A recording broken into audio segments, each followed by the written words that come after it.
नमस्कार मंडळी. आपण सर्वांना हार्दिक स्वागत आहे. आज आपण एका अत्यंत पवित्र, शक्तिदायी आणि प्रेरणादायी सणाबद्दल जाणून घेणार आहोत, हनुमान जयंती. 2 एप्रिल रोजी संपूर्ण भारतात आणि जगभरात भक्तिभावाने साजरी होणारी ही जयंती म्हणजे भगवान श्री हनुमानांच्या जन्माचा उत्सव आहे. हनुमान जयंती म्हणजे केवळ एक सण नाही, तर ती शक्ती, भक्ती, निष्ठा आणि सेवाभाव यांचा उत्सव आहे. प्रभू श्रीरामांचे परमभक्त, असीम बलवान आणि सदैव संकटातून मुक्त करणारे असे भगवान हनुमान यांची महती शब्दात मांडणे खरंच कठीण आहे. हनुमान जन्माची कथा. पुराणानुसार हनुमानजींचा जन्म चैत्र पौर्णिमेला झाला. त्यांचे वडील होते केसरी आणि आई होती अंजनी माता, त्यामुळे त्यांना अंजनीपुत्र असेही म्हणतात. असे मानले जाते की भगवान शिवांनी आपल्या अंशातून हनुमानांचा जन्म घडवून आणला, त्यामुळे हनुमानजींना रुद्रावतार असेही संबोधले जाते. बालपणी हनुमानजी अत्यंत खोडकर होते. एकदा त्यांनी सूर्याला पिकलेले फळ समजून घेण्याचा प्रयत्न केला. त्यांच्या या शक्तीमुळे देवतांनाही आश्चर्य वाटले. हनुमानजींचे गुण आणि महत्त्व. हनुमानजी हे बल, बुद्धी, विद्या आणि भक्ती यांचे प्रतीक आहेत. त्यांच्याकडून आपण शिकतो. अटूट श्रद्धा. श्रीरामांवर असलेली त्यांची भक्ती अपार होती. निस्वार्थ सेवा, कोणत्याही अपेक्षेशिवाय सेवा करणं. धैर्य आणि साहस, कोणतीही भीती न बाळगता संकटाचा सामना करणं. विनम्रता, इतकी शक्ती असूनही कधीही अहंकार नाही. हनुमानजींना संकटमोचन असेही म्हणतात कारण ते भक्तांच्या सर्व संकटांचा नाश करतात. रामायणातील हनुमानजींची भूमिका. रामायणात हनुमानजींचे योगदान अत्यंत महत्त्वाचे आहे. सीतेचा शोध घेण्यासाठी त्यांनी समुद्र ओलांडला. लंकेत जाऊन रावणाच्या दरबारात पराक्रम दाखवला. संजीवनी औषध आणून लक्ष्मणांचे प्राण वाचवले. श्रीरामांच्या विजयात मोठा वाटा उचलला. हनुमानजींच्या या कार्यामुळे ते आजही प्रत्येक भक्ताच्या हृदयात विराजमान आहेत. हनुमान जयंती कशी साजरी केली जाते?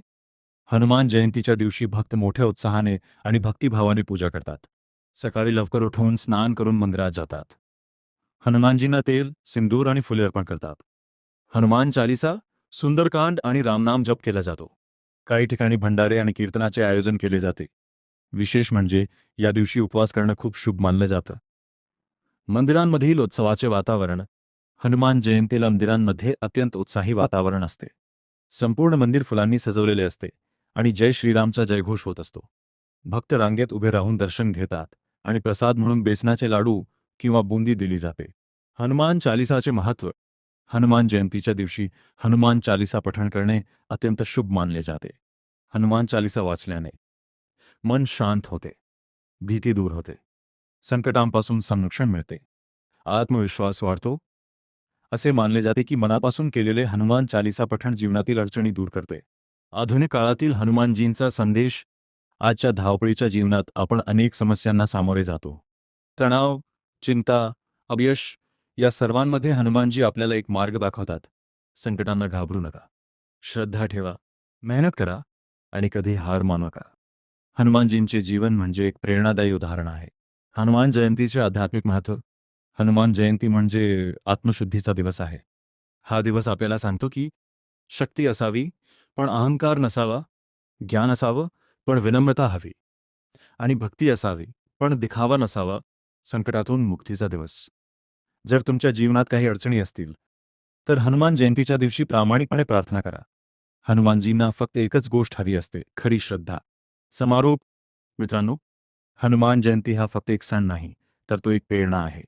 आपल्या जीवनाला योग्य दिशा देणारी. या 2 एप्रिल रोजी आपण सर्वांनी एक संकल्प करूया. चांगले विचार ठेवू, इतरांना मदत करू आणि हनुमानजींच्या मार्गावर चालू. शेवटचा संदेश. बजरंगबली आपल्यावर कृपा ठेवो, आपल्या जीवनातील सर्व संकटे दूर करो आणि आपल्याला सुख, शांती आणि यश देवो. जय श्रीराम, जय हनुमान.